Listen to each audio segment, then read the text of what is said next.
Hello friends, so today's video is going to be a list of some beginner to advanced book recommendations specifically for the fantasy genre. And the way I've been doing this style of video in the past is rather than starting with the most basic and most simplistic of fantasy books and then going all the way to the most subjectively difficult and advanced, I've been taking books in groups of 3, and I start with one that is easy to get into, whether that's because of the themes, the writing style, or the age range, and then I'll find a book to go from there, and then from that middle book, something to go from there. And most of these groups are united in some fashion, whether that's the kinds of characters, the plot lines, the magic systems. There's just something that is going to make it so that if you like one, you'll probably like the next. Before we get into it, a big thank you to Glasses USA for partnering with me on today's video. They are who I always get my glasses from, and I will have the pair that I am wearing in this video as well as some of my other favorite pairs linked in the description bar down below. Most of the time when I do these, I do start with a young adult book, but for this first set, I had to mention this one middle grade series that I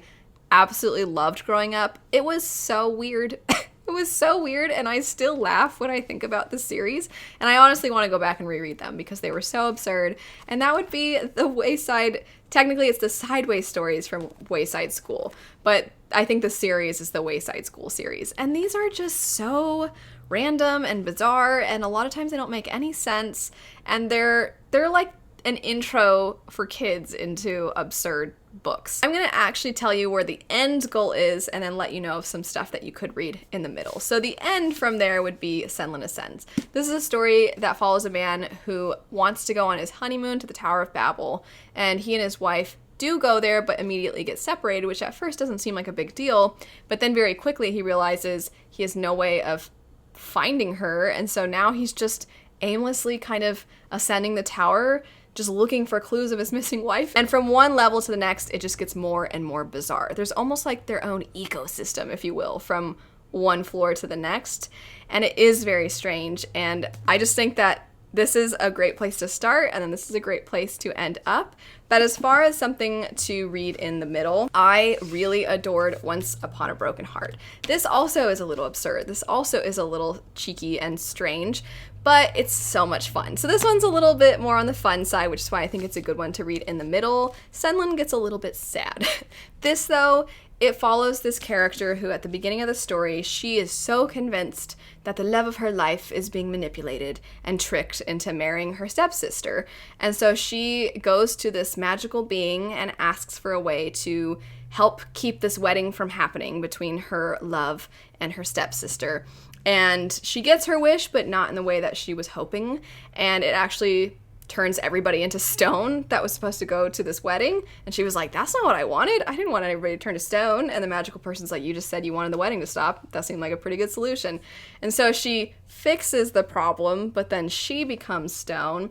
And then she's cured from that. And then everybody thinks that she's a hero because they don't realize she's the reason that everybody in the wedding party initially turned to stone.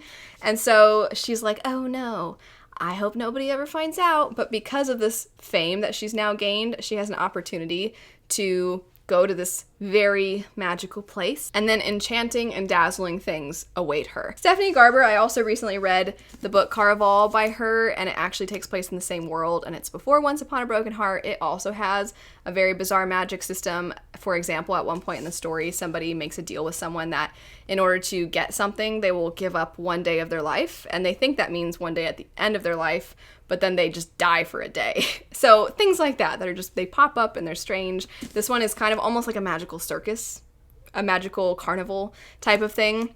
So I think all of these are great if you're somebody who enjoys the quirky side of fantasy. I'm technically cheating because I had said at the beginning that I would have 3 books within every group, and that last one was kind of 4, and this next one is 4. But I had to include all of these because I do think that these are great ones. So I'm actually once again going to start with a middle grade book, and that would be the Bartimaeus trilogy. I loved this trilogy when I was younger. I still love it. I still think it's one of the best endings to a series. The 3rd book is the conclusion to this trilogy, but there is another book that was written after. The setup for this story is we follow a young man named Nathaniel, and he is learning about magic, but his mentor is a terrible person and really cruel and really mean. So Nathaniel decides he's going to use his new knowledge to try and get back at his mentor, but he's probably going to get a little bit over his head when he summons Bartimaeus, who is this very mischievous djinn that wants to do everything he can to undermine Nathaniel while having to fulfill Nathaniel's wishes. But he's trying to slip through maybe the cracks in Nathaniel's knowledge or the little slip-ups in how he words things. And so you see Nathaniel in third person point of view, but then with Bartimaeus, the djinn, you actually follow him in first person, and there's footnotes. And Bartimaeus is capable of having multiple thoughts at the same time, and so the footnotes kind of serve as the writing of that. And it was a lot of fun. Each book, Nathaniel gets older, and so I think it's a fantastic series for a younger reader in general, because as they're getting older, the character is getting older, their problems, of course, they change. But with the sort of alchemy, the djinn, those sorts of types of stories, the feeling, the vibe of those kinds of stories, the reason I had to include 4 is because in the middle spot, I think we have both Fullmetal Alchemist and Sorcery of Thorns as great ones to go to. So both of these, this one is considered young adult, this is a shonen, but that's kind of like young adult. And Fullmetal Alchemist is just the best. I talk about it all the time. It's so fun. So it doesn't sound fun. It sounds sad when you first talk about it. We follow these 2 brothers named Edward and Alphonse who used alchemy to try and bring their mother back from the dead. This is the one thing you're really not supposed to use alchemy for, and there's a reason.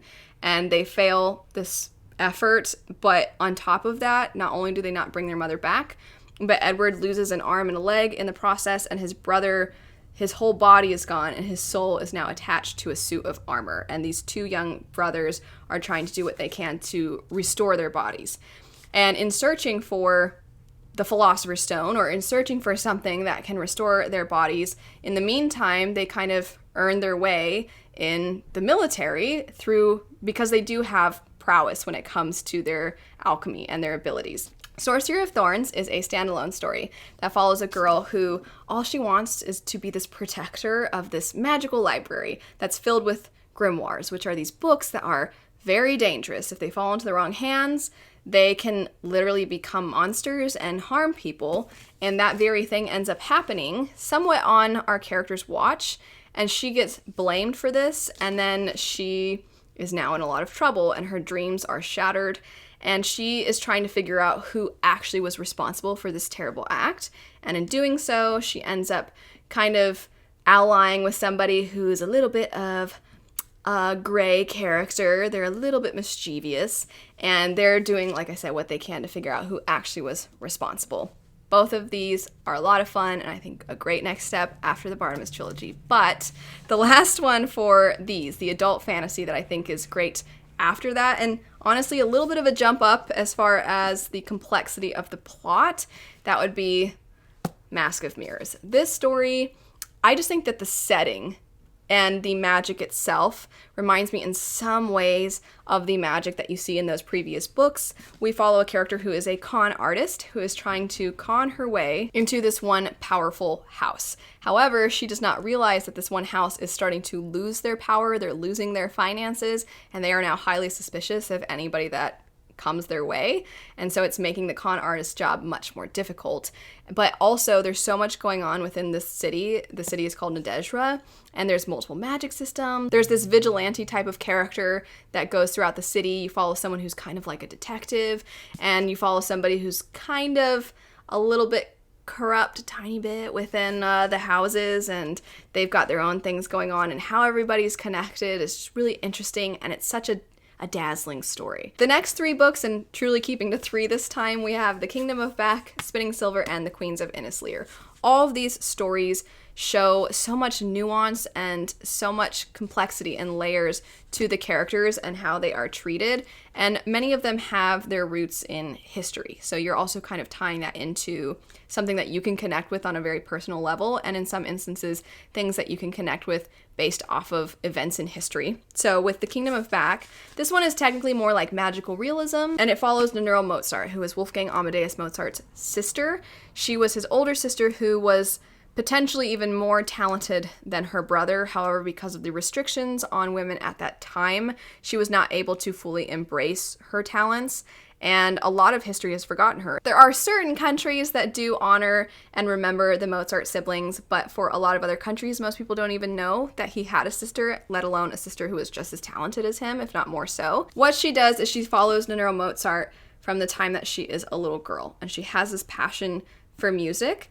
And her brother, whenever they were traveling across the countryside to perform, and this is actually true, they created this little imaginary place called the Kingdom of Back that they would pretend they were the kings and queens of. And so what Marie Lu did is she took that idea and then she made it into this magical realism part, and it's kind of fae-like. And the way that this child's imagination in the Kingdom of Back is paralleling what is going on in real life, it is actually really tragic. I think if you go into this and you read it for, oh, it's going to be like Narnia, they go to this magical place sometimes.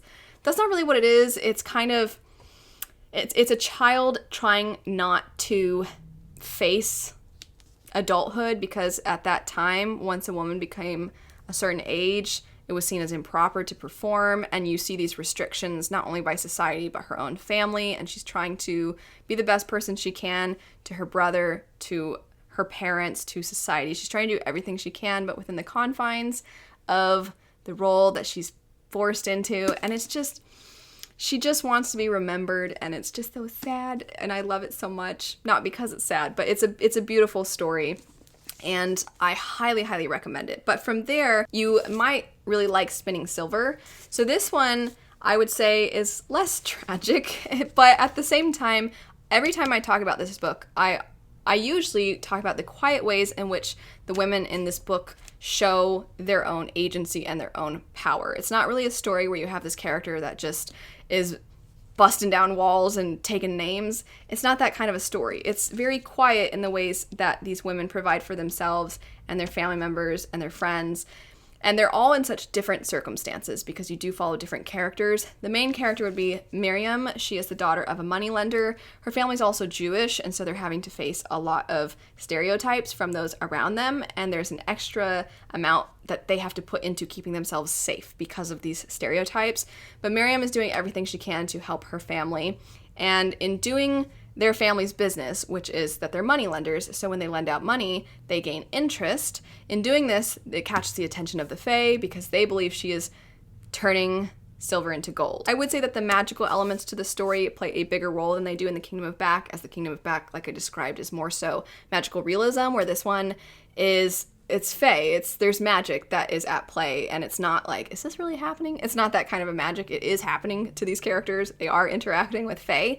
The fae obviously are very powerful. There's a lot to do with the weather and how they're connected with nature, and in general, I just think that this is a phenomenal historical fantasy fae story. From there, you have the Queens of Innisleer, which is a King Lear retelling, hence why I think that the historical feel of it ties well to the others, although this one is very fantastical in its atmosphere, and the writing style itself is very atmospheric as well. We follow three sisters, two of whom believe that their father was either partially responsible or fully responsible for their mother's death, and they hate him.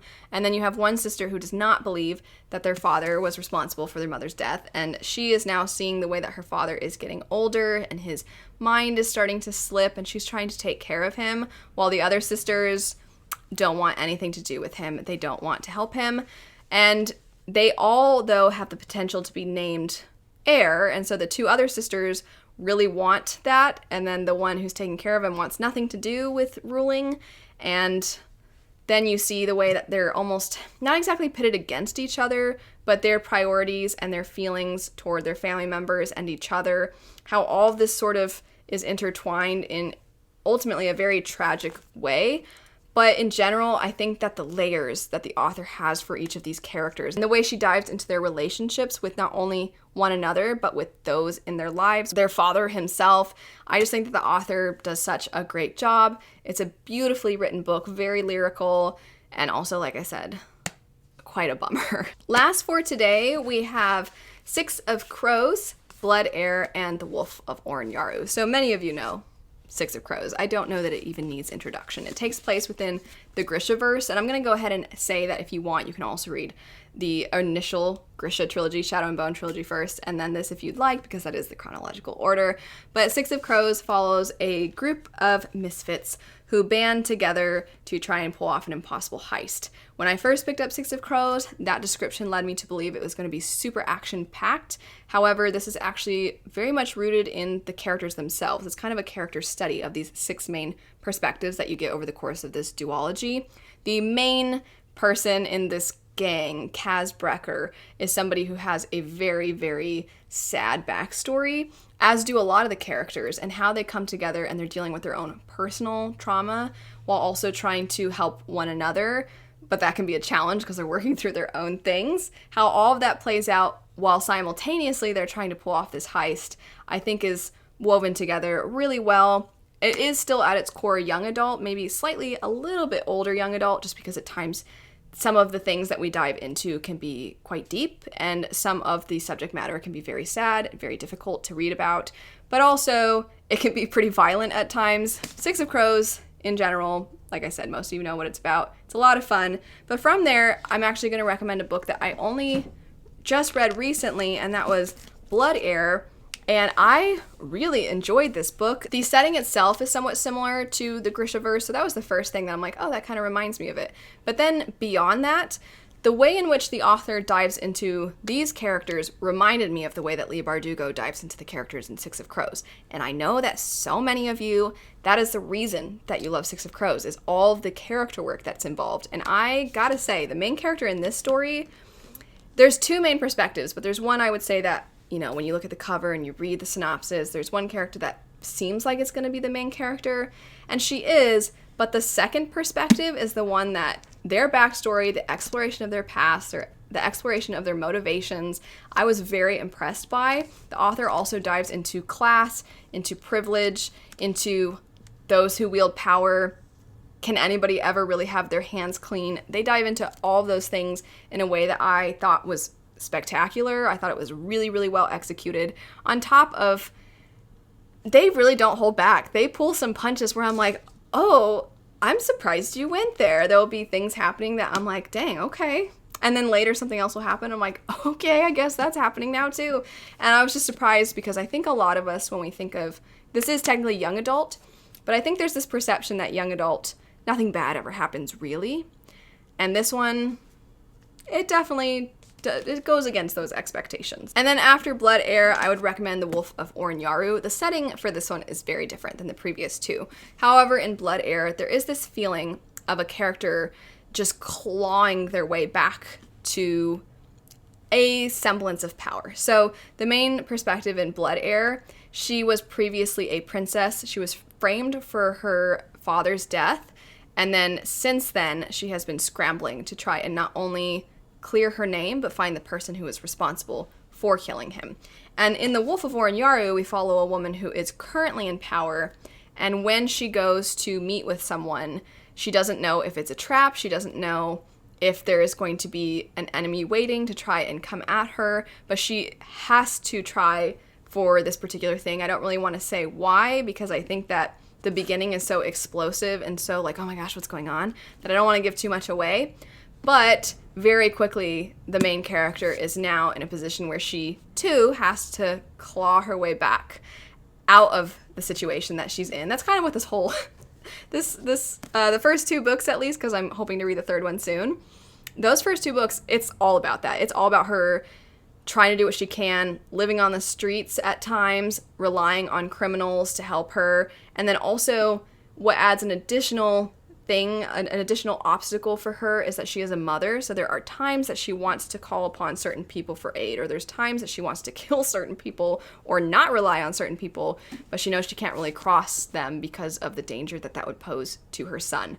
that is it for some books that if you like one, I would recommend the other, from beginner to advanced. I've done 2 other videos in this style, so I'll have those linked. And let me know if you enjoy this, because I'll happily continue to do other videos like this. I enjoy reading both young adult and adult, and I often find parallels between them that I think are great for transitioning. So I really like doing this kind of video. So if you like it too, I'm happy to make more. But anyway, thanks so much for watching. I hope you have a great rest of your day, and I'll see you all later.